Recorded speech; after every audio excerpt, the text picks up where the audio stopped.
Hello grade 5. Today, we are going to discuss on how to solve word problems.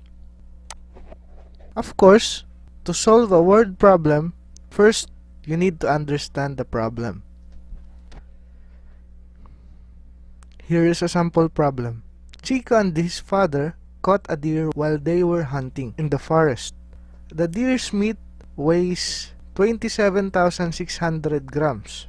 If they will split its meat into 4 families, how many grams of meat will each family have? Nakahuli daw si Chico at ang kanyang ama ng isang usa. Ang karne ng usa ay tumitimbang ng 27,600 grams. Kung hahatiin daw nila ito sa 4 na pamilya, ilang grams ng meat ang mapupunta sa bawat family?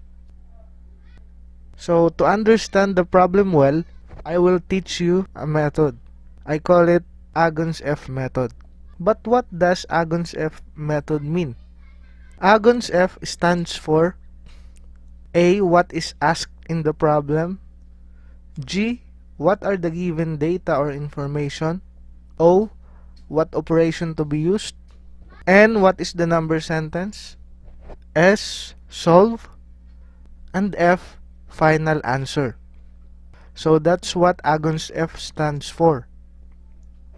Now let us use this method in solving the problem. First, the A. What is asked in the problem?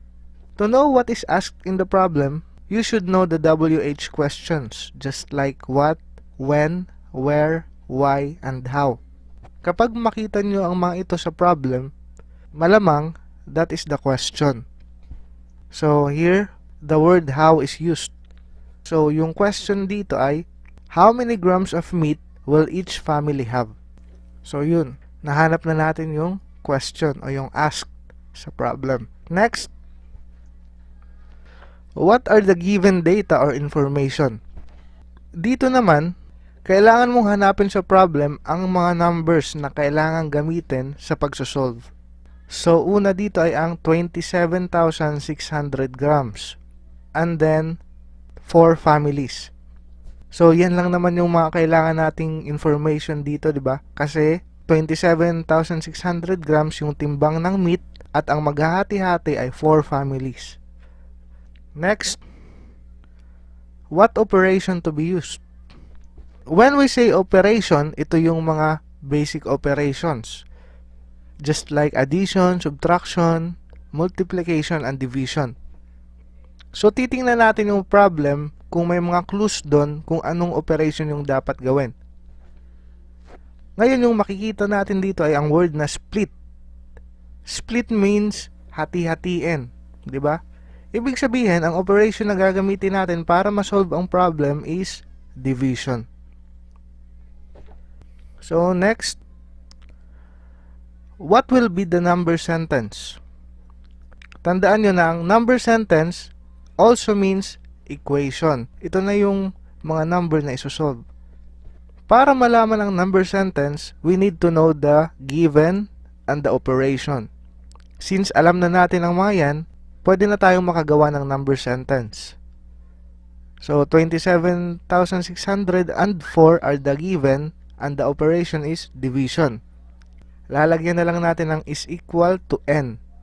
Since di pa natin alam yung sagot, lalagyan muna natin siya ng n. Ang n, ibig sabihin number. So, this will be the number sentence. Next is S, which means solve or solution.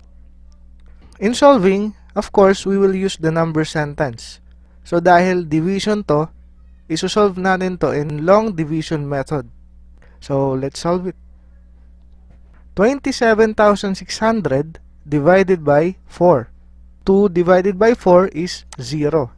Walang 4 sa 2, kaya 0. 0 times 4 is 0. 2 minus 0 is 2. Bring down 7. 27 divided by 4 is... tingnan natin kung ilang 4 ang meron sa 7. Ito yung mga multiples ng 4. So, hindi na tayo pwede sa 28. Kaya hanggang dito lang tayo sa 24 magbibilang. So, ilang 4 yung nagamit dyan? 1, 2, 3, 4, 5, 6. There are 6 4 in 27. 6 times 4 is, ito na yun, 24. 27 minus 4 is 3. Bring down 6. Now, 36 divided by 4, dagdagan na lang natin to. 32 and 36. Sakto. Ilang 4 kaya meron sa 36? Bilangan natin. 1, 2, 3, 4, 5, 6, 7, 8, 9. There are 9 4s in 36. 9 times 4 is 36. Ito na nga yan. So, 36 minus 36 is 0. Ngayon, dahil 0 na dito, tapos meron pa tayong dalawang 0 dito, hindi nyo na to i-bring down. Ang gagawin nyo ay i-bring up mo na lang sila. So, our answer is 6,900. Okay? Next, F, final answer. In final answer, it should always be in a complete sentence. Since we already know the answer, sentence na lang yung kulang natin. So, gumawa na tayo ng sentence. Each family will have 6,900 grams of meat. Kasi yun lang naman yung tinatanong, di ba? How many grams of meat will each family have? So, ang sagot natin, each family will have 6,900 grams of meat. Ganun lang kadali gumawa ng final answer. So, tingnan natin ulit. So, this is asked. This is the given. Operation.